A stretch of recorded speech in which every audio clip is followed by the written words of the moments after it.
The Jewish people have always had a peculiar relationship with money. Their Torah recounts tales of men accumulating fortunes of biblical proportion. When God took his people out of Egypt, he brought them to the foot of Mount Sinai and revealed to them many secrets, one of which was the secret to wealth. Throughout the ages, the world could not help but admire the Jewish people for their business prowess.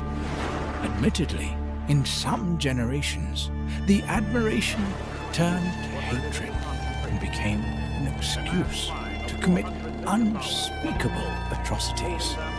Their greatest critics will say that they control the banks, the media, and the financial markets.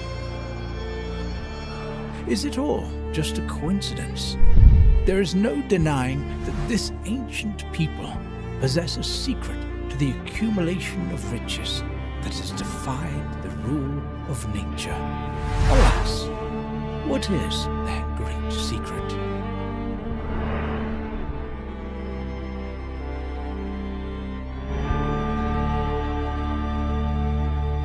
I've always been fascinated with money. Ever since I was a kid, I remember that I had this picture book when I was younger, that inside of it, instead of putting photos, I would put bills, $5 bills, $10 bills. As I grew up, I would read any business book that I could get my hands on, and I'd also listen to any positive thinking guru that I could find. I guess you could say I've always been a student of money. There is a secret to wealth that the Jewish people have known for thousands of years. It was hidden inside of the Bible and was not ready to come out until this very last generation. You see, we're all ruled by one power, by one force, by one creator, and we all are subject to his laws. And when we know how to apply that to our lives, we're able to unleash wealth that we never thought possible.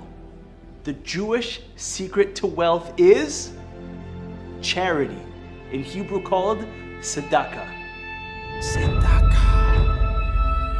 The big key is the tzedakah. Giving the money actually gives us back more. Because I prioritize giving, God prioritizes me. The key secret is my charity that I give. Tzedakah plays an intricate role in my everyday life and decisions that I make within my life. Si quieres ganar, tienes que dar. Generous people are more successful people. Zohar says, open up for me a vessel like the eye of a needle, and I'll fit an elephant through it. Now this goes against all logic. According to simple math, if a person has 10 of something and they take one and give it away, they're left with 9. Imagine a pie that you have in front of you. Okay, someone gives you a beautiful apple pie that you love. But that's the amount of money that you've earned during the year, that you worked hard for, that you've sweated with. You've got receivables and payables and staff and finding clients. We're sweating for our money, and that money is that pie. The idea of giving away 1 or 2 slices away, Hashem has ways to give you back those 2 slices and more. What we're talking about here does not go according to nature. We're talking about a secret code that the creator of the universe himself embedded into the fabric of the universe. We're not talking about karma, that if you do good, you're gonna get good. No.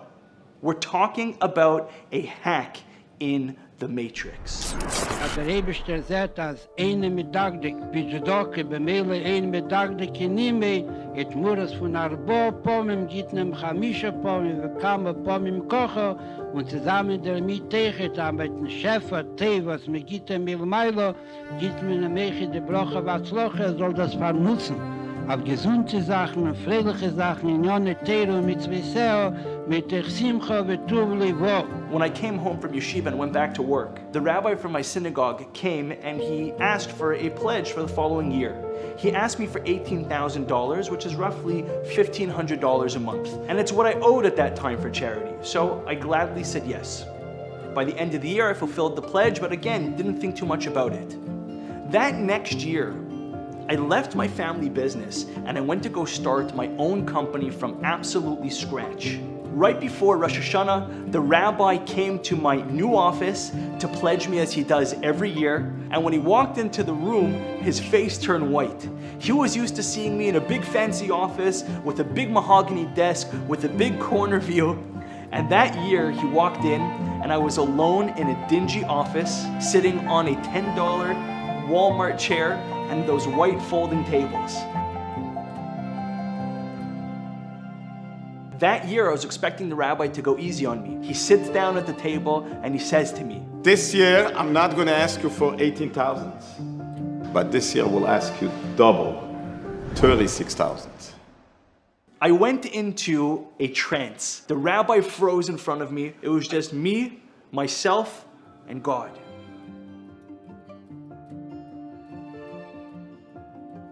And at first I was angry. I was saying to myself, how could he do this to me? He knows that I'm starting fresh. He knows how hard it is. How could he ask such a big ask?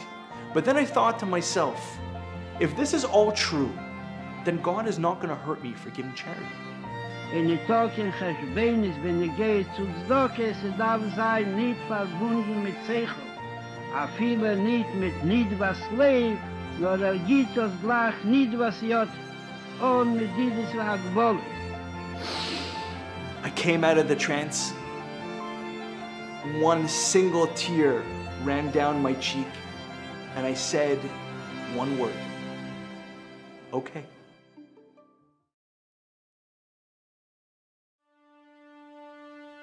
I said, it's up to God. It's not my problem. I'm going to do my best and I'm going to commit. But at the end of the day, it's up to Him to make sure it happens. Und wie der Rebbe der Nosser gesagt, als Jede macht nicht geben auf Tzedaka aufs Tub, was in Gashmis in der Tor bei ist meistens kein Pesach mehr helfen. Also können geben dem Schum, geöffnet ihm der Rebbe Ruf a Ziner Choder. Also soll können mit keinem sein Achlatos a Tebe b'Milua, und dann das mit der Simcha vetuv levo, wo der Funde verstandig am Egitem kam von dem Kocher, der soll können weggeben dem Schum mit Simcha und tuv levo. That year in business, I absolutely exploded. It was an incredible year from zero to hero overnight. The type of growth that I had was not normal. And by the end of that year, I was able to fulfill every single dollar of that $36,000 pledge. So I started to go on a search to find where exactly the source for this concept of giving charity makes a person wealthy. So I came across the standard line in Torah that everybody knows, which in Hebrew is called Asher tis Asher. Asher tis Asher. Which means that when a person gives charity, he becomes wealthy. Tithe to become wealthy.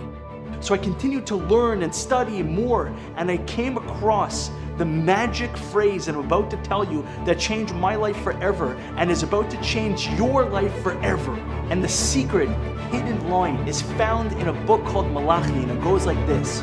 Ubachanuni na bazos. Ubachanuni na bazos. Chanuni no bazeit, afal pi was bichlal torzach nicht sein der Ingen. Von Eisproben dem Ebersten, mit dem Eisnamen, wie es wird gebracht in Schulchen Norel, Chelik jere Deir, und Hilchis Doki in Nonheit, aber ne Gehe zu Zdoki, so demolte der Eberste nicht nur se meg sein de Pchino, no der Eberste bet sich up Chanuni no Bozei, zar bet am Zolem Eisproben. The next year when the rabbi came and asked for $50,000, I gladly obliged, of course. And the year after that, they asked for $100,000. Now that was really pushing myself. I said yes. What was I going to do? Say no? Would you believe that it worked again? It was all starting to make sense. I tested God, and He opened up new channels, new ways for me to make a living. And I had made more in that year when I gave $100,000 than I had ever made in my life. And I also had enough left over. By then, I was so convinced when it came to charity that there's no difference for me between taking a ball and dropping it and letting it fall by gravity and giving charity and getting money back in return. There's no difference. As I started documenting and talking more about my experience with charity, all of a sudden, from all around the world, people would reach out to me, telling me about their stories, their miracles that they themselves saw. So the first time that we gave charity in a way that I would describe as making us slightly uncomfortable was Ida and I went to a class at Chabad of Ohio State University. They were hosting Rabbi Yossi Jacobson, YY. We were super inspired. He spoke about a number of things, one of the things being giving and the importance of giving. We walked up to Rabbi Jacobson. We said, Rabbi, your message is fantastic, it's powerful, and it needs to be heard by the world. Why don't you start a website, an online yeshiva, and we will underwrite it. And I had no idea what the financial commitment would look like. The dollar amount was, tens of thousands of dollars to start it, build it, fund it. I was extremely uncomfortable. Ida was uncomfortable, but we felt like this is really important. Hundreds of thousands of people could potentially be learning and growing as a result of this, and we did it. Every year we would give more, and we were testing Hashem. Every year we would see clearly those results. When you give for fun and for free, with no expectation of getting anything in return, and what you get after almost becomes just like the cherry on top. It was COVID, everyone was cash tight. I was especially cash tight. I was coming out of a sabbatical in Israel where I had very little income. And I decided to put in a donation in that was well above my means at the time. And less than a year later, I closed probably the biggest cash deal of my life, and blew my mind. The fact that God had reimbursed me not only with the fund amount, but also that he rewarded me, so to speak, with 10x was phenomenal to me. I had a friend came up to me, told me, Alberto, are you giving, how much are you giving? Do something. Calculate 20%. And I'm like, crazy, how can I give 20%? Just do it. If you wanna continue to be a guy who's, paying your bills and doing okay. But if you wanna go strong, it's a 20%. After that day, I liked what he said. And I separated 20%. I cannot explain how that opened up the possibilities of businesses. I did find myself at a point where I had gotten divorced, and now I was running a home as a single parent. It became a struggle to give as freely as I did in the past. Even if it was kind of a challenge, I always benefited on the flip side. So I would get a tax refund that year, or I would have the opportunity to work at another job. So I always found that even in giving, God will ultimately reward you. It was our first Shabbat, or maybe second Shabbat in the community, and we're at Kiddush, and I meet this guy, and I'm talking to him, and we're having some drinks, and Rabbi Korn comes over, and he's pouring whiskey for everyone, and he says, Yaakov, make sure that this guy gives good donations this year. And I laugh it off. What am I gonna do? So I decide to joke, whatever you give, I'll match. I had no clue how much he had given. So it turns out that he had committed $18,000 for the year. That was, 5 times more than any donation I had ever given. What am I gonna say? I just hoped and prayed that I'll be able to give it, and I meant it. Somehow, with God's incredible blessing, I was able to give that much and more. The year after, I gave at least 5 times that amount. The thing I realized at that time that still sticks with me is we're just a vessel for creating wealth and serving as a channel for God to get it into the hands of those who need it. People often ask me, what's your secret to success? So yes, I do a ton of networking. I work really, really hard. But the key ingredient is my charity that I give. I really feel that has enabled me to scale, and things that don't even make sense have been working out. Like, it's beyond comprehension. I've been in many businesses, everything from shoes, textiles. Our last business has been the most successful one. We made sure that everything that came in, we were gonna give 10% tzedakah. And I believe that it's been successful because of us taking so seriously giving charity. My story with charity begins a few months ago. I was at the gravesite of the Rabbi Rivnitz in Monsey, New York. I had a big project that I was working months and months to get it, and I didn't see a path to getting a signature on my contract. And I told for the Rabbi that if I'm going to get it, I will donate my charity from this project for his schools. 5-6 days later, and this is already after months of back and forth, I got in my inbox a signed contract. It was signed on my terms and everything started rolling from there. This was like a very special moment for me. Just 5-6 days after promising charity, all of a sudden, boom, the contract was signed. A close friend of mine reached out to me and he's like, I have a friend of mine, he lives across the country, he has no money, his parents have no money, no one has any money, he needs help. So I was like, sure, whatever he needs, I'll take care of it. And I supported him for the entire year. And it came to a point at the end of the year, I wanted to go back to Israel. I needed money to get there. I was short $5,000. I went to a friend of mine and I'm like, hey, this is the situation. Within 3 days, I had 5,000 plus plenty extra to get me through the entire year. And it was just so clear to me that that was literally me giving to someone else. God gave right back to me. Our minds are so small and it's only us that limit the capacity of Hashem. And once we do that, Hashem says, okay, Adkan, I'm gonna stop here. But in your mind, if you say, no, Hashem is bigger, He's greater, it's endless, then Hashem says, okay, you'll see.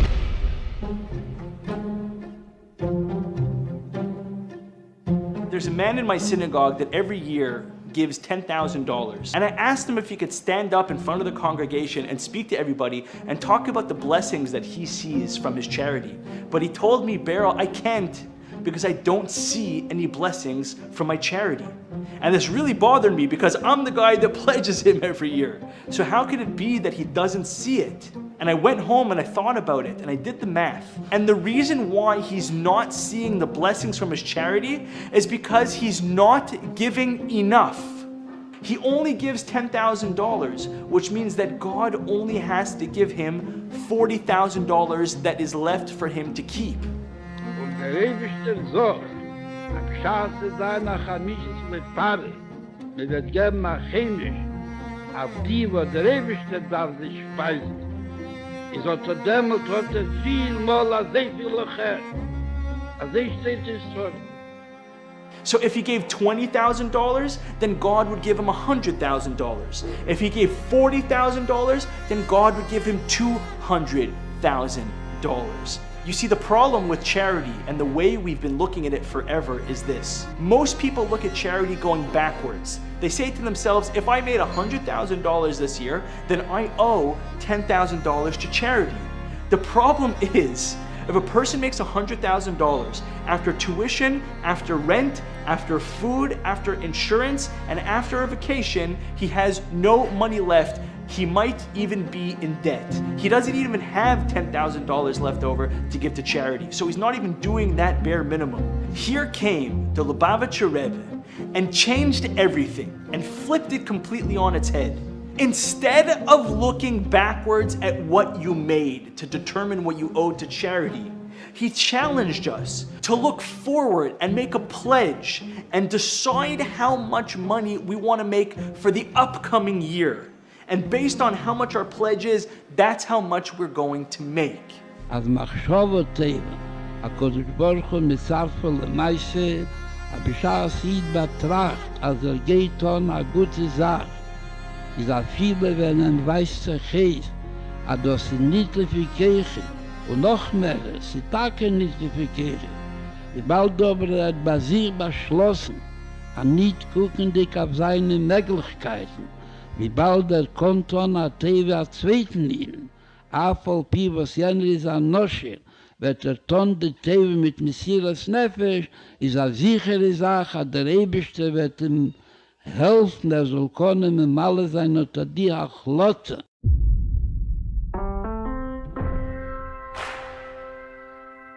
After learning all this, last year when I went to go make my pledge for charity, I wanted to really test God with charity.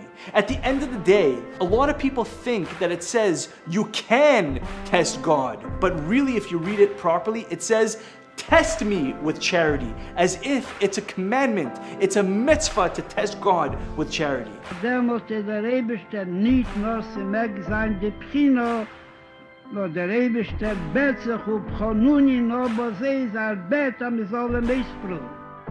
So this year, instead of going up by 18,000 or 36,000, I decided to really test God and see if this thing is true once and for all. I pledge $250,000. And what do you think happened? True to his word, A new business was formed, my executive coaching firm, that not only paid off the $250,000 pledge, but left me, thank you God, with plenty left over, that I was able to do it with joy and with happiness. Just goes to show, when you test God in charity, you're gonna see incredible miracles in your life. I now want to give you the exact method that you could start applying this in your life exactly where you are right now, right here. Step 1, you make a pledge to institutions that the foundation is based on God. Now, disclaimer, the pledge that you make should not be irresponsible, and it should be within the world of reality. But from the same time, the pledge should be something that pushes you beyond what you're comfortable giving. Step 2 is you write a document to the institutions that you're pledging to, telling them the exact amount of money that you're going to be pledging for the next year. And then step 3 is every single month, you send a check out to those organizations. My personal favorite is writing post-dated checks and giving them at the beginning of the year, so I take myself out of it. And what you are about to do is testing God with the greatest mitzvah that there is, which is charity.